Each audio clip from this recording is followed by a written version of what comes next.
In a quiet corner of an elite university, where the halls echoed with the footsteps of ambitious students and the chatter of intellectual conversations, something unexpected was about to unfold. It was a typical afternoon in one of the lecture rooms on campus. The room was filled with students scribbling notes furiously as their professor stood at the front, commanding attention with his sharp voice and confident demeanor.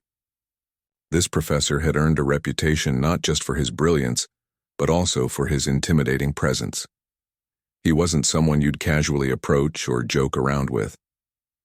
On this particular day, he was deep into a complex topic, something about global economies and financial equations that most people would find hard to follow. His handwriting covered the whiteboard behind him, a maze of numbers and symbols that seemed almost indecipherable.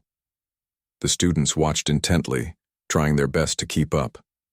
But then, without warning, the calm rhythm of the lecture was interrupted by the sound of a door creaking open.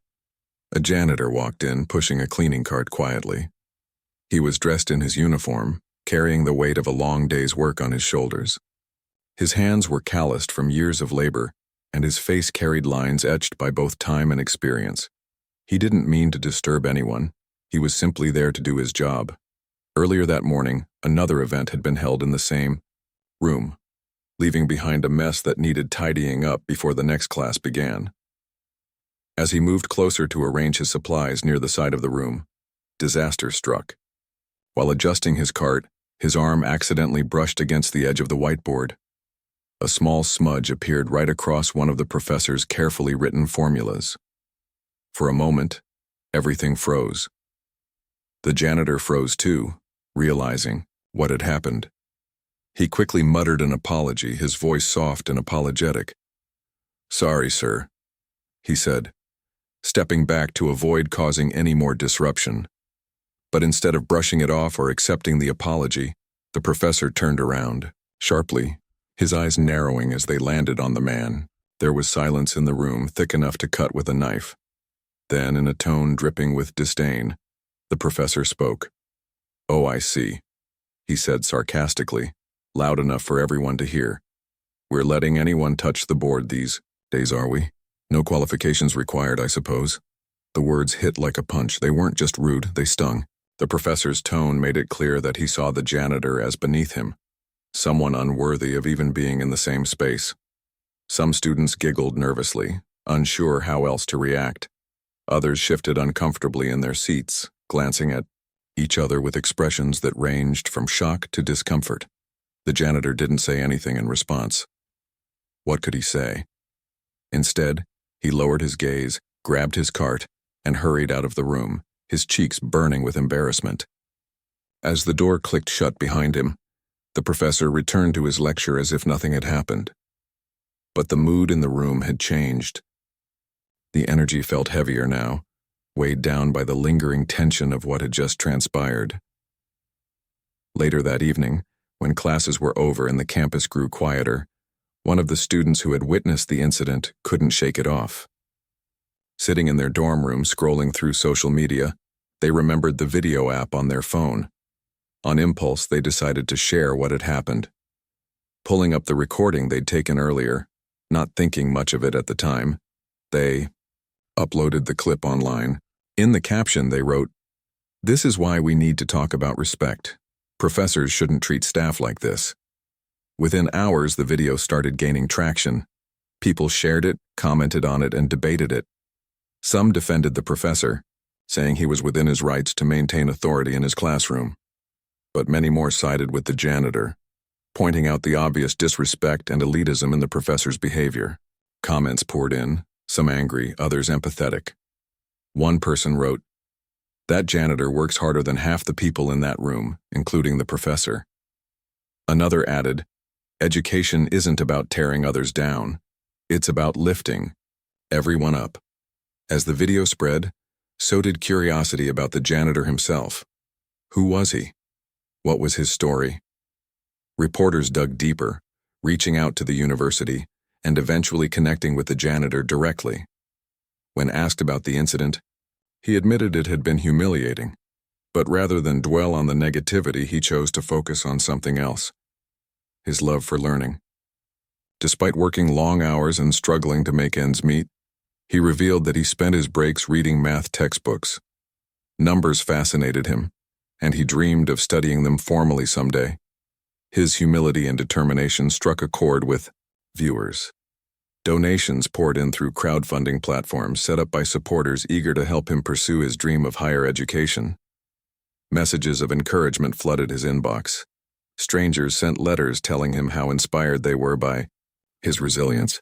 Suddenly, this quiet, unassuming man found himself thrust into the spotlight, not because of what had been done to him, but because of how he responded to it. Back on campus, however, the fallout continued. Students organized protests demanding accountability from the university. Faculty meetings became heated debates over whether the professor's actions reflected poorly on the institution as a whole. Alumni voiced their disappointment, threatening to pull funding unless changes were made. And yet, despite all the noise, the professor remained stubbornly defensive. When reporters approached him for comment, he dismissed the backlash as exaggerated outrage. "People need to stop being so sensitive," he told them. "I was teaching a class, not running a charity." But even as he tried to play down the incident, cracks began to show in his polished exterior. Colleagues distanced themselves, uncomfortable, being associated with someone embroiled in such controversy. Attendance in his lectures dropped dramatically as students boycotted his classes. Even his own family started noticing the toll it took on him. His wife confronted him about his arrogance, questioning whether his pride was worth losing everything over. For the first time in years, the professor found himself feeling vulnerable and alone. And so, amidst the chaos, two lives collided, in ways neither could have predicted. One man was humiliated but rose above it, finding strength in adversity. The other, once untouchable, faced consequences that forced him to reevaluate who he truly was. Little did either of them know, this was only the beginning of a journey that would change them forever. The video of the professor's harsh words toward the janitor spread like wildfire. By the next morning, it wasn't just a clip circulating among students, it had gone national. News outlets picked up the story, social media exploded with reactions, and hashtags like "respect for all" and "war education" for everyone started trending. People from all walks of life weighed in, turning what happened in that classroom into a much bigger conversation about respect, privilege, and fairness. For the janitor, life changed overnight. Reporters showed up at his doorstep, asking for interviews. At first, he was hesitant. He didn't want to be in the spotlight or cause trouble for anyone. But as more people reached out, he realized this could be an opportunity, not just for himself, but for others who felt overlooked or undervalued. So, with some encouragement from friends and supporters, he agreed to share his story.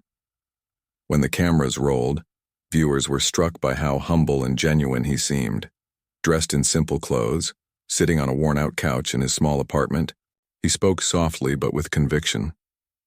"I've always believed that learning is for everyone," he said. "It doesn't matter where you come from or what job you do. Knowledge belongs to all of us." He went on to explain how he'd spent years teaching himself math during breaks at work. He loved solving problems, even if it meant jotting down equations on scraps of paper while leaning against his cleaning cart. His dream, he admitted, was to go back to school one day and earn a degree. But with bills piling up and 2 kids to support, it felt impossible. Until now. His words resonated deeply. Within hours of the interview airing, donations poured in through a crowdfunding campaign, set up by a group of students. Strangers from across the country sent messages of support, sharing their own struggles and thanking him for inspiring them. One donor wrote, "You remind me that no matter how hard things get, we can still chase our dreams." Another added, "Your courage gives hope to so many of us who feel invisible." As the janitor's story gained traction, the backlash against the professor intensified. Alumni flooded the university's inbox with complaints, threatening to withhold donations unless action was taken. Current students organized protests, holding signs that read, "Classrooms should be safe spaces," and "Teach with respect." Faculty members grew divided, with some defending academic freedom and others calling for accountability. the tension on campus became palpable. Meanwhile, the professor found himself increasingly isolated. Friends stopped inviting him to gatherings, colleagues avoided eye contact in the hallways, and even his lectures saw dwindling attendance. Students who once admired him now questioned his values. Some openly criticized him during class discussions, making it clear they no longer respected his authority. At home, things weren't any better. His wife confronted him about the growing controversy, accusing him of letting arrogance cloud his judgment. "You humiliated that man in front of everyone," she said during one heated argument. "Do you even realize how cruel that was?" Their teenage daughter chimed in too, expressing disappointment in how her father's actions had hurt so many people. For the first time in years, the professor began to feel the weight of his choices. Desperate to salvage his reputation, he decided to issue a public apology. Standing before reporters outside his office, he read a carefully prepared statement. "I regret any misunderstanding my comments may have caused," he began. "My intention was never to offend anyone." But his tone lacked sincerity, and his words came across as rehearsed rather than heartfelt. Social media erupted again, this time with critics slamming him for being insincere. "That's not an apology," one commenter wrote. "That's damage control." Despite the mounting pressure, the janitor remained focused on moving forward. Encouraged by the outpouring of support, he enrolled in night classes at a local community college. It wasn't easy balancing work, family, and studies, but he approached every challenge with determination. On his first day of class, he walked into the room feeling nervous, yet excited. The instructor greeted him warmly, and soon he discovered that many of his classmates shared similar struggles. They bonded over late-night study sessions and celebrated each other's successes, creating a sense of camaraderie that kept him motivated. Word of his enrollment spread quickly, thanks to social media updates from proud supporters. Local news stations covered his journey, highlighting his resilience and passion for learning. In one particularly touching segment, a reporter asked him what message he wanted to send to others facing adversity. After a moment of thought, he replied, "Never let anyone tell you that you're not good enough. If you believe in yourself and keep pushing, you'll find a way." Back on campus, the university administration scrambled to address the growing criticism. They announced plans to implement new policies aimed at fostering inclusivity and mutual respect. Workshops were scheduled for faculty and staff, focusing on cultural sensitivity and empathy. Student organizations welcomed these changes, though some questioned whether they would lead to real progress or simply serve as a PR move. Amidst all the chaos, the janitor continued to inspire those around him. His story sparked conversations far beyond the university, reaching communities nationwide. Teachers used it as an example in classrooms to discuss perseverance and kindness. Parents shared it with their children to emphasize the importance of treating everyone with dignity. Even businesses took note, using it as a case study for leadership training programs. For the professor, however, there was little relief. As public opinion turned against him, he struggled to find allies willing to defend him. Colleagues distanced themselves, fearing association with his tarnished image. Invitations to speak at conferences dried up, and his published papers received less attention than before. For someone who had built his career on recognition and prestige, this sudden loss of status was devastating. Yet, amidst the isolation, a glimmer of reflection began to emerge. Late at night, when the house was quiet and the weight of his mistakes pressed heavily on his chest, he started questioning his own beliefs. Was he truly as enlightened as he claimed to be? Had he allowed his ego to blind him to the humanity of others? These thoughts haunted him, forcing him to confront uncomfortable truths about himself. One evening, unable to sleep, he wandered into the living room and picked up a book lying on the coffee table. It was a collection of essays on humility and personal growth, gifted to him by his wife years ago but never opened. Flipping through its pages, he stumbled upon a quote that stopped him cold. "True greatness isn't measured by titles or achievements. It's shown through acts of kindness and understanding." The words lingered in his mind long after he closed the book. For the first time, he allowed himself to consider the possibility that maybe, just maybe, he had been wrong. Not just about the janitor, but about the kind of person he wanted to be. And so, as the days turned into weeks, two very different paths unfolded. One man embraced the challenges ahead, fueled by hope and determination. The other grappled with regret, searching for a way to rebuild what he had lost. Neither knew it yet, but their lives were destined to intersect again in ways neither could have imagined. The university, once a quiet haven of academia, now buzzed with tension. The fallout from the professor's comments continued to ripple through every corner of campus life. Students organized rallies, faculty members held emergency meetings, and administrators scrambled to address the growing unrest.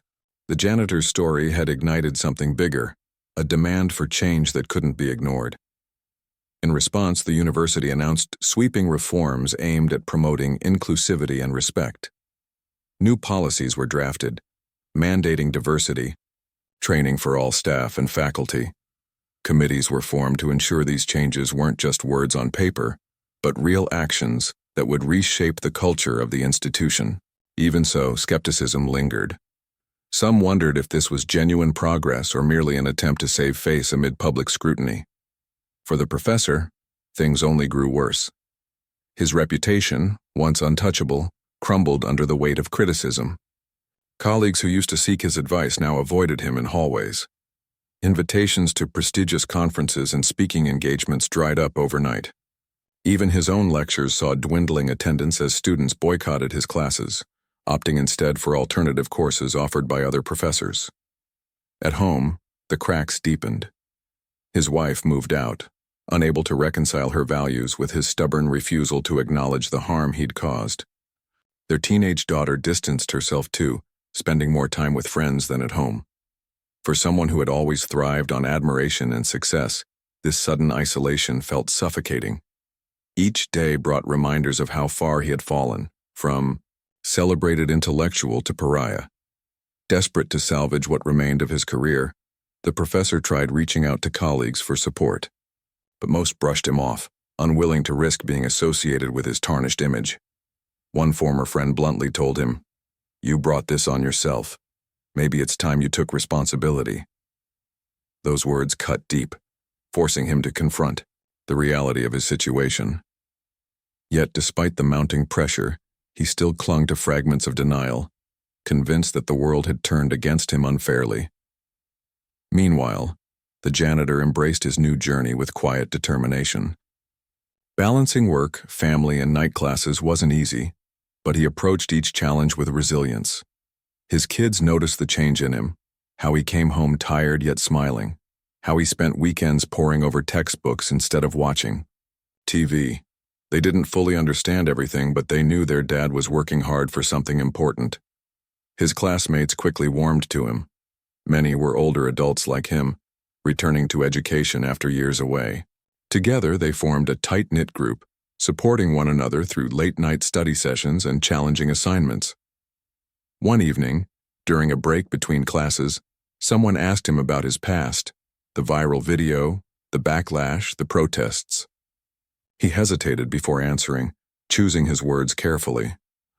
"I didn't ask for any of that," he said, leaning back in his chair. "But I'm grateful for where it led me. If people hadn't spoken up, I might never have found the courage to chase my dream.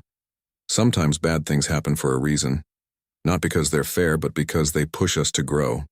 His honesty earned him even more respect. Word spread about his humility and perseverance, drawing attention not just locally but nationally. Local news stations covered his progress, highlighting his achievements in class and sharing testimonials from teachers who praised his dedication. One instructor called him a natural problem solver and noted how his unique perspective often brought fresh insights to discussions. As the semester progressed, the janitor's confidence grew. He aced his first round of exams, surprising even himself with his performance. Encouraged by his success, he began volunteering at community centers, tutoring kids in math and science. It was his way of giving back, of proving that knowledge truly belonged to everyone. Parents thanked him profusely, telling him how much their children looked up to him. For the first time in years, he felt like he was making a difference, Not just in his own life, but in others' lives too. Back on campus, tensions simmered. While many celebrated the janitor's rise, others grappled with lingering resentment toward the professor. Some argued that punishing him wouldn't fix systemic issues. Others believed accountability was necessary for meaningful change.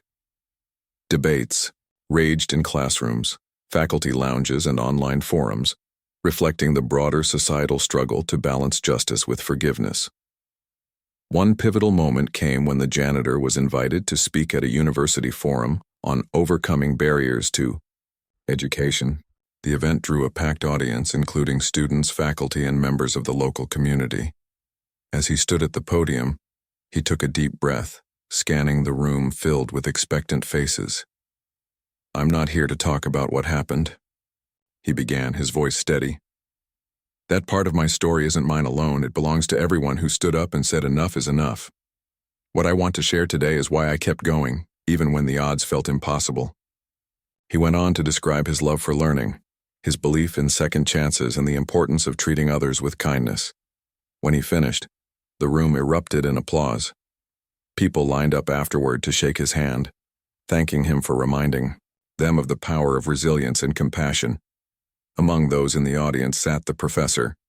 He hadn't planned to attend, but felt compelled to see firsthand the man whose story had overshadowed his own.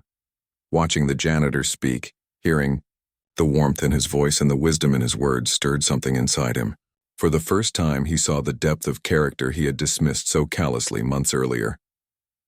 After the event ended, the professor lingered near the exit, unsure whether to approach him. Finally, gathering his courage, he walked over. He stammered, struggling to find the right words. "I wanted to say, you've done incredible work, truly inspiring." The janitor studied him for a moment, then nodded slightly. "Thank you," he replied simply, without malice or bitterness. Then he turned and walked away, leaving the professor standing there, lost in thought. That brief encounter planted a seed of reflection. Over the following weeks, the professor found himself revisiting moments from his life, questioning choices he had made and attitudes he had held. Slowly, painfully, he began to realize that true intelligence wasn't measured by degrees or accolades. It was shown through empathy, humility, and the willingness to learn from mistakes. And so, as the semester drew to a close, two very different paths continued to unfold. One man forged ahead, fueled by hope and purpose. The other, humbled and searching, began the long journey toward redemption. Neither knew what the future held, but both carried lessons learned from a single incident that had changed everything for better or worse. The months passed, and life for both the janitor and the professor continued to evolve in unexpected ways. For the janitor, every day brought new challenges and triumphs. His journey wasn't easy. He still worked long hours cleaning classrooms and hallways, often returning home exhausted, but he refused to let fatigue dampen his spirit. Balancing his job, studies, and family responsibilities required immense discipline, but he approached it all with unwavering determination. At night school, he quickly became a standout student. His teachers noticed not only his sharp mind, but also his ability to connect complex ideas in ways that made sense to others. During one particularly challenging math class, the instructor posed a problem involving probability theory. Most students struggled to grasp the concept, but the janitor raised his hand and offered an explanation that was both simple and profound. "Think of it like this," he said, using a metaphor about flipping coins and predicting outcomes. The entire room lit up with understanding, and the instructor smiled, saying, "That's exactly right."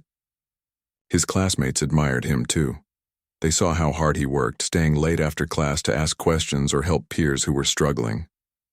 One evening, during a group study session at the library, someone joked, "You should be teaching this course, not taking it." Everyone laughed, but there was truth in the comment. He had a gift for breaking down difficult concepts into manageable pieces, making learning accessible to everyone around him. Outside of academics, the janitor's influence grew as well.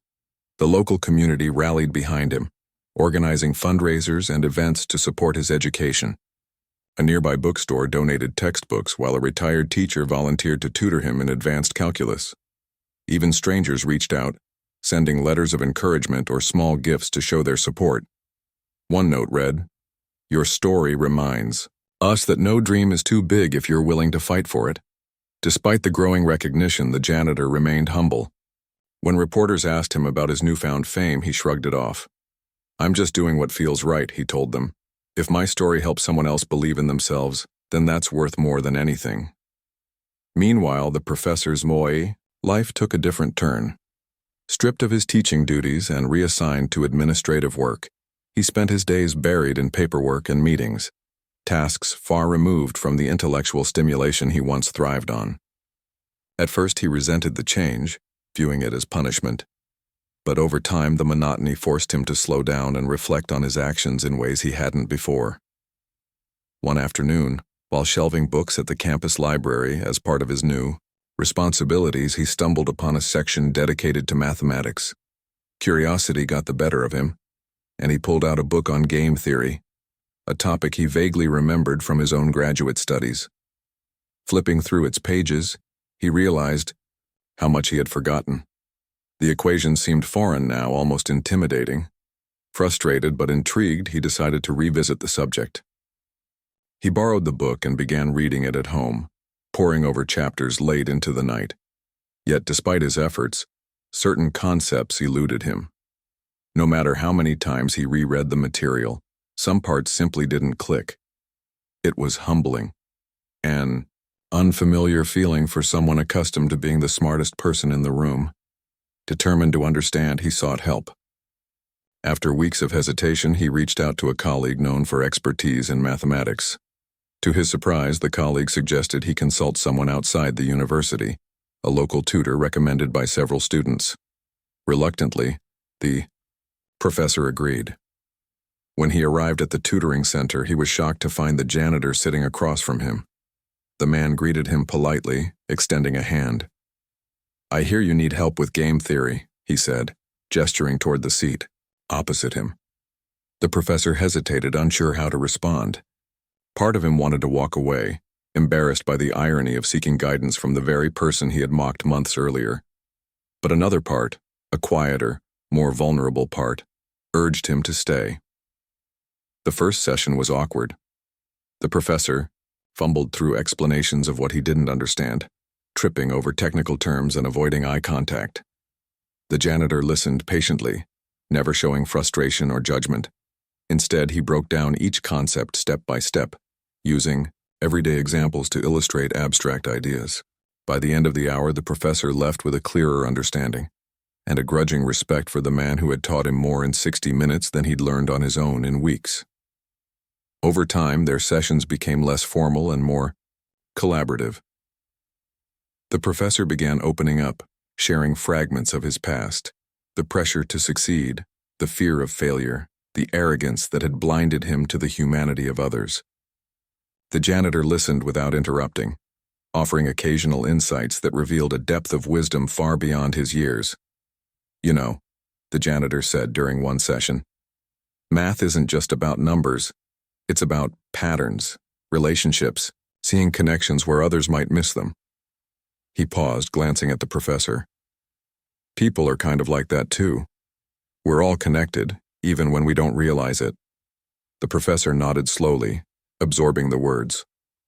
For the first time in years, he felt a flicker of something he hadn't allowed himself to feel in a long time. Gratitude. Gratitude not just for the lessons in math, but for the lessons in humility and empathy that came with them. As the weeks turned into months, subtle changes began to take root in both men's lives. The janitor continued excelling in his studies, earning scholarships that allowed him to transfer to a 4-year university. His dream of pursuing higher education no longer felt distant. It was within reach. Meanwhile, the professor found himself rediscovering a passion for teaching, though in a quieter, more personal way. Tutoring sessions with the janitor reignited his love for learning, reminding him why he had chosen academia in the first place. Their interactions weren't without tension. Old wounds lingered, and trust took time to rebuild. But beneath the surface, a mutual respect began to form. They weren't friends, not yet, but they were no longer adversaries either. In their shared pursuit of knowledge, they discovered common ground, bridging the gap between their vastly different worlds. For the janitor, these moments reinforced his belief in the power of forgiveness. He knew the professor's transformation wouldn't happen overnight, but he also recognized the effort being made. Change takes time, he told himself, and sometimes people deserve a second chance. For the professor, the experience was transformative. Teaching again, even in such a small capacity, reminded him of the joy he used to find in guiding others. He started volunteering at a local library, leading workshops for young students interested in STEM fields. It wasn't glamorous work, but it filled him with purpose in a way his old life never had. Neither man could have predicted how their paths would cross again, or how profoundly they would impact each other's lives. What began as a moment of cruelty had evolved into something neither expected, an opportunity for growth, redemption, and connection. And as they moved forward, separately yet intertwined, they carried with them lessons that would shape the rest of their journeys. Years had passed since that fateful day in the classroom, and both men had traveled long, winding roads to get where they were now. The janitor's journey was nothing short of remarkable, from balancing late-night classes with his demanding job to earning scholarships that opened doors he once thought were permanently closed. Every step forward felt like a victory, not just for him, but for everyone who believed in him. By this point, he had graduated summa cum laude from a 4-year university, earning a degree in mathematics. His professors praised him not only for his brilliance but also for his humility and ability to inspire others. He became known as someone who could make even the most complicated topics accessible, using real-world examples and analogies that resonated with students at all levels.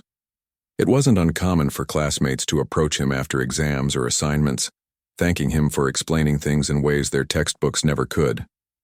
Now, standing on stage at his graduation ceremony, he couldn't help but reflect on how far he'd come. The auditorium buzzed with excitement as family, friends, and faculty filled the seats. Cameras flashed, caps were tossed into the air, and cheers echoed through the hall. But when it was time for the valedictorian speech, all eyes turned to him. Dressed in his cap and gown, he stepped up to the podium, his hands trembling slightly as he adjusted the microphone. Taking a deep breath, he scanned the crowd, spotting familiar faces, his kids sitting proudly in the front row, his co-workers from the university who had supported him throughout, and even some of the professors who had doubted him at first, but eventually came to admire his determination. "I never imagined I'd be standing here today," he began, his voice steady despite the emotions swelling inside him. "When I started this journey, I didn't know if I belonged in a place like this.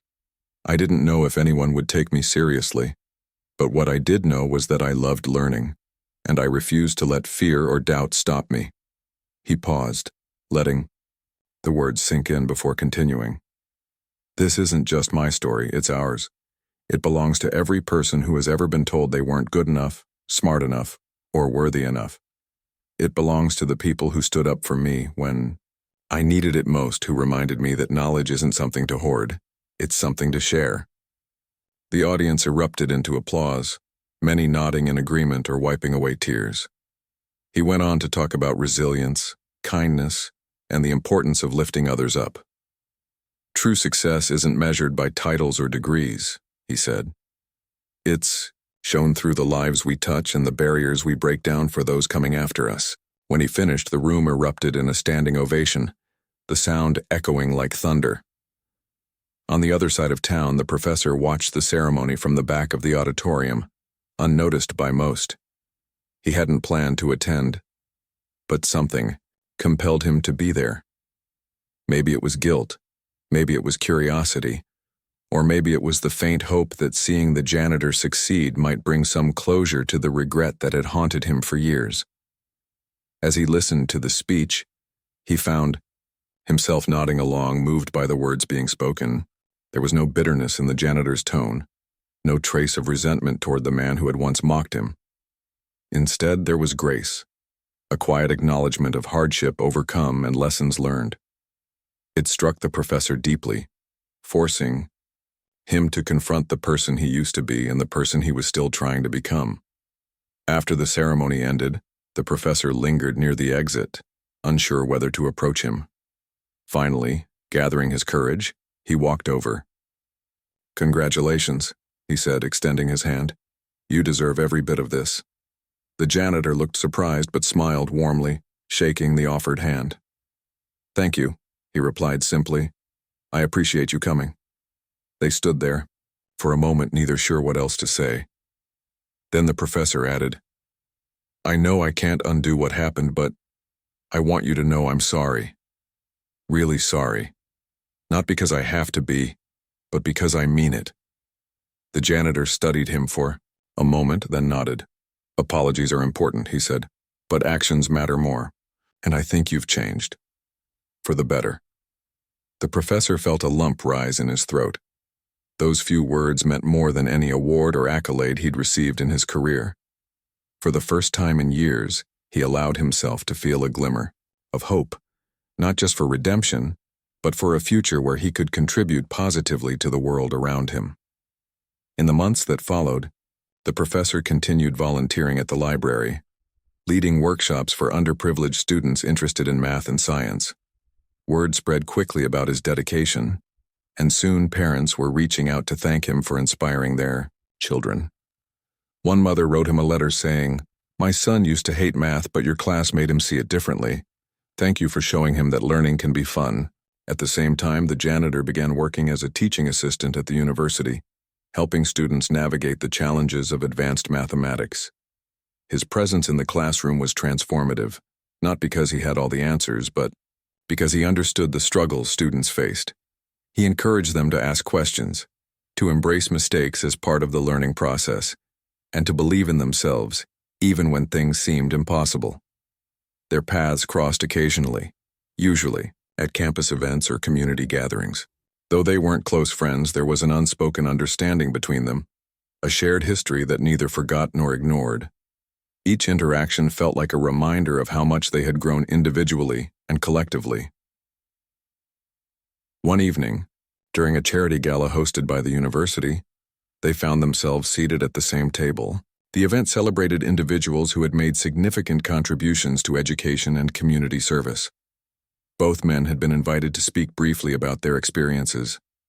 When the professor took the stage, he spoke candidly about his fall, from grace and the lessons he had learned. "I used to think intelligence was the most important thing," he admitted. "But I was wrong. Empathy, humility, and the willingness to listen, they're what truly matter. If I can leave you with one message tonight, it's this: never underestimate the power of treating others with respect." Later, when the janitor addressed the crowd, he acknowledged the professor's remarks with a nod. "Change is hard," he said. "It takes courage to admit you're wrong and even more courage to try to do better. But I believe everyone deserves a second chance, even those who don't seem to deserve it." The room fell silent, the weight of his words hanging in the air. When he finished, the audience rose to their feet, applauding not just for what had been achieved, but for the journeys that had brought them here. The years rolled on, and life for both men continued to evolve in ways neither could have predicted. The janitor, now a respected figure not just in his community, but also in academic circles, took on a full-time teaching position at the university where his journey had begun. It was poetic justice of sorts. A man who had once cleaned those very halls now stood at the front of classrooms, inspiring students with his passion for mathematics and his belief in the power of perseverance. His classes were different from others. Instead of focusing solely on formulas and equations, he wove stories into his lessons, stories about overcoming obstacles, finding beauty in complexity, and believing in yourself even when the odds seemed insurmountable. Students flocked to his courses, not just because he made difficult concepts easier to understand, but because he reminded them that learning wasn't just about grades or degrees.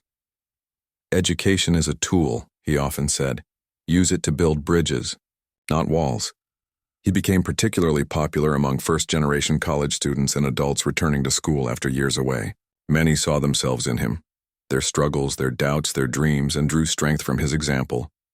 One student wrote in an end-of-semester evaluation, "You didn't just teach me math, you taught me how to believe in myself again." Another added, "Your class feels like home, a place where everyone belongs."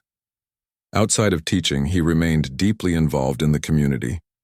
He organized free tutoring programs for local kids, partnered with nonprofits to promote STEM education, and gave motivational talks at schools and conferences.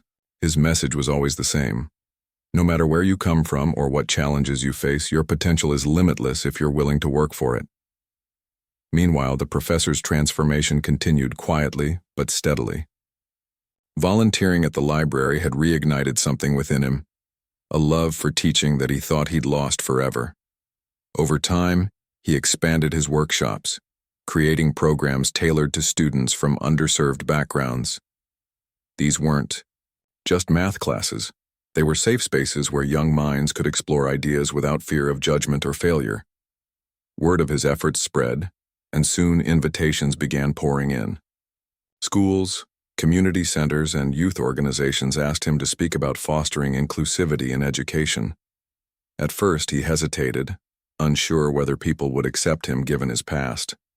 But the overwhelming response reassured him. Parents thanked him for helping their children see themselves as capable learners. Teachers praised his dedication and humility. Slowly but surely, he rebuilt trust, not just with others, but with himself. One day, while preparing for a workshop, he stumbled upon an old journal from his early days as a professor. Flipping through its pages, he found notes scribbled during lectures, ideas he had once been so proud of but now realized lacked depth. Back then, he had focused on impressing others rather than truly connecting with them. Reading those entries felt like looking at a stranger, a version of himself he barely recognized anymore. Closing the journal, he smiled faintly. He wasn't the same person he used to be, and that was okay. Growth wasn't about erasing the past, but learning from it. And though he knew he couldn't undo the harm he had caused, he hoped his actions moving forward might serve as proof that change was possible, even for someone like him. Their paths crossed less frequently now, but when they did, there was a mutual respect that hadn't existed before. During one chance encounter at a university event, the janitor approached the professor with a warm smile. "I heard about your new program," he said. "Sounds like you're making a real difference." The professor nodded, gratitude evident in his eyes. "Thanks to you," he replied. "If it weren't for everything that happened, well, let's just say I wouldn't be here doing this." The janitor chuckled softly. "Let's not give me too much credit. You did the hard part. You chose to change." They shared a laugh, the kind that comes from shared understanding and mutual growth. Though their relationship would never be close or intimate, it carried a quiet significance, a reminder of how two lives, intertwined by conflict, could find redemption together. Years later, the university held a special ceremony to honor individuals who had made lasting contributions to its mission of inclusivity and excellence. Both men were invited to receive awards, one for breaking barriers in education, the other for championing empathy and understanding. As they stood side by side on stage, accepting their honors, the audience erupted into applause. In his acceptance speech, the janitor reflected on the journey that had brought him there. "None of us gets anywhere alone," he said. "We rise because others lift us up.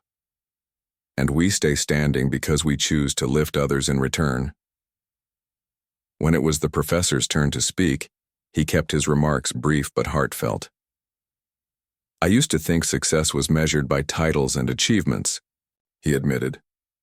"But I've learned that true success is about impact, the lives you touch, the hearts you heal, the doors you open for others."